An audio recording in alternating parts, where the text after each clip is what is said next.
Good morning, friends. Myself, Dr. Vijayendra Singh Tamar, Associate Professor in English, and at present, I have been posted at Government College Guda in the Jhanno district. In the series of video lectures, which is prepared by me for you, today's video lecture is meant for the students of Class PA Part 2nd, Subject English Literature, Paper First. And in this video, we are going to discuss or talk about Arun Kolatkar's famous poem Chaitanya's Critical Appreciation. As you know, we have 3 poems of Arun Kolatkar in our syllabus, and we have almost done all the poems. This is the, I think, last question on Arun Kolatkar.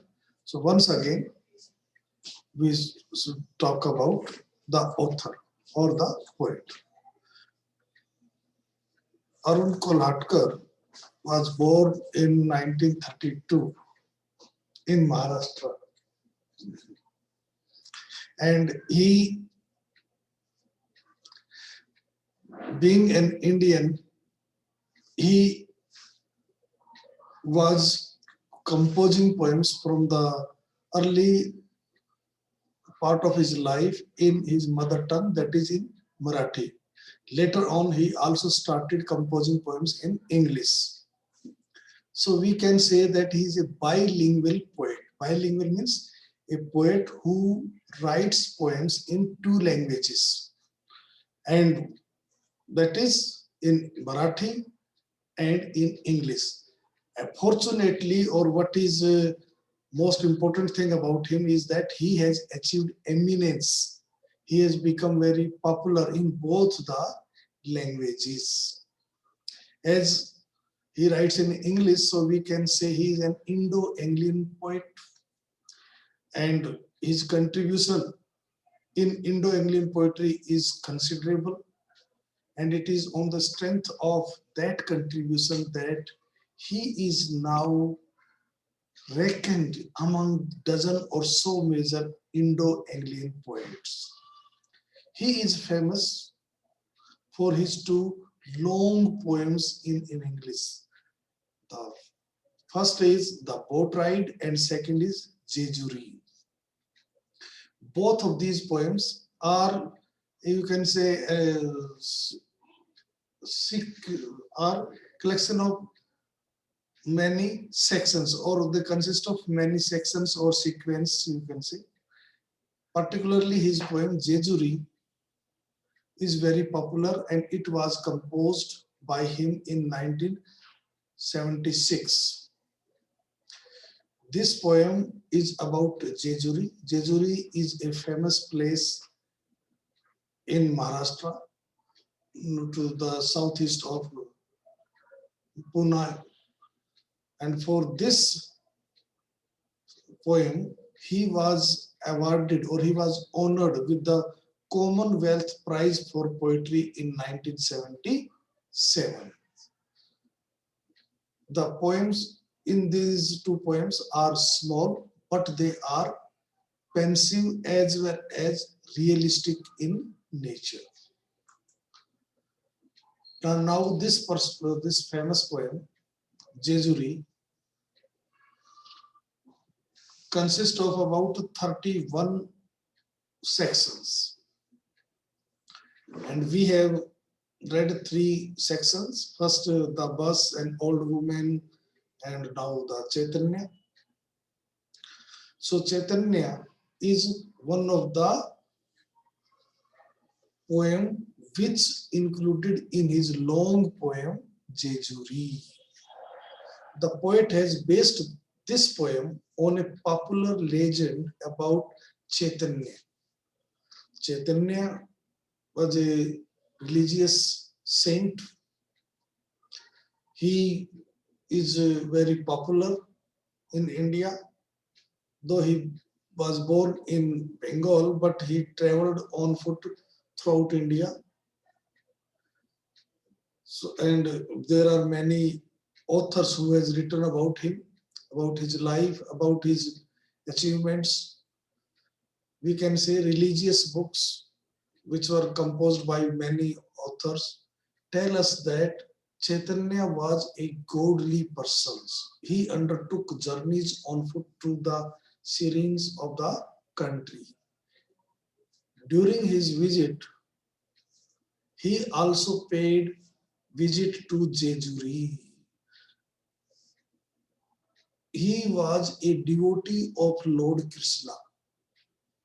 Kolatkar writes in this poem that Chaitanya declared that the stones of Jejuri were as sweet as grapes. Now there is a very small idea in this poem, but the poem contains a deeper meaning also. We will discuss that also.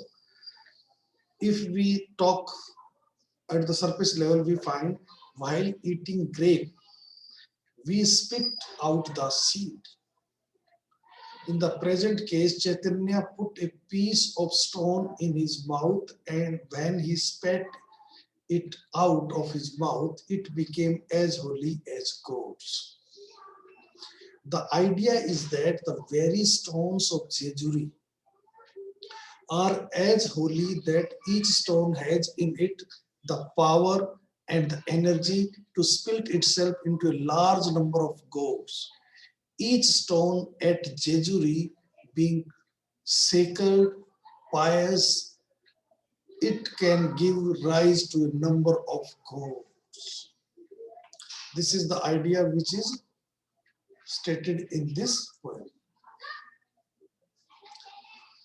Kolatkar has written this short poem as evidence of a pilgrim's faith that Jejuri is really a sacred place and the temple there is a genuine temple dedicated to Khandoba.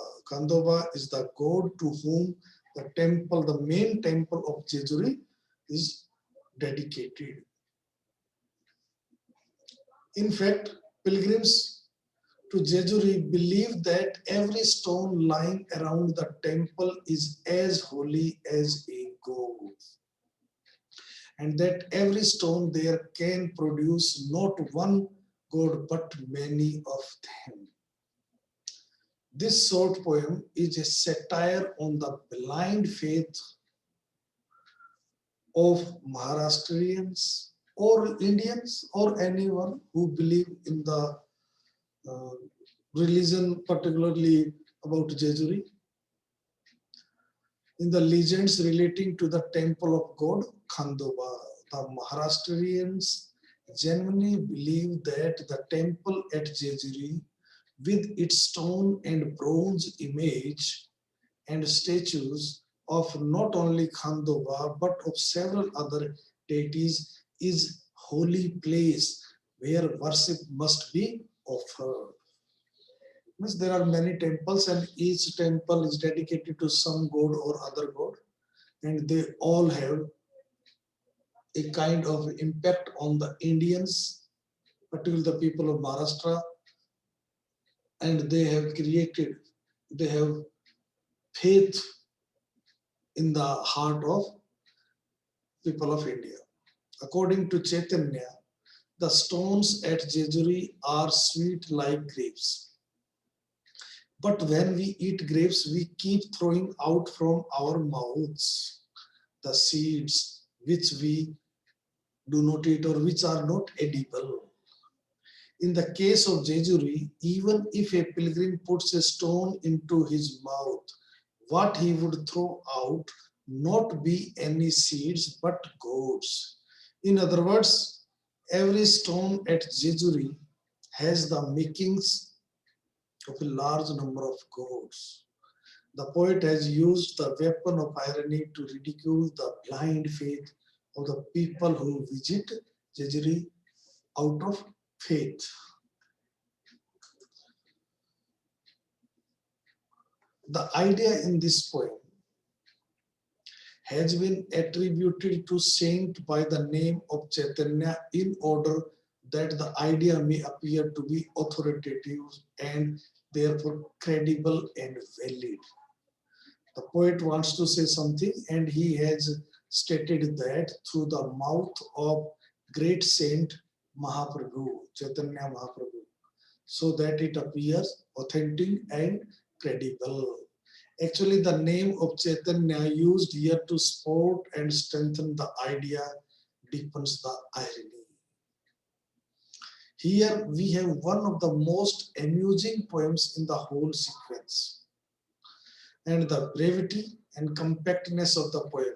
That what the poet wants to say, he has said in just 6 lines. This is the really great achievement of the poet. And the condensation of the material of the poem are remarkable. The whole poem reads like an epigram, that it contains a great truth in it. The poet has used the conversational, simple English of day-to-day life. The idea is the poet has used ordinary language while composing this poem. Even a layman does not face any problem in understanding the message what the poet has stated. Moreover, no rhyme scheme has been used in the poem. The poem has been composed in a free verse. It is almost in a just like a conversational language. He does not follow the usual practice of beginning each line of the poem with a capital letter.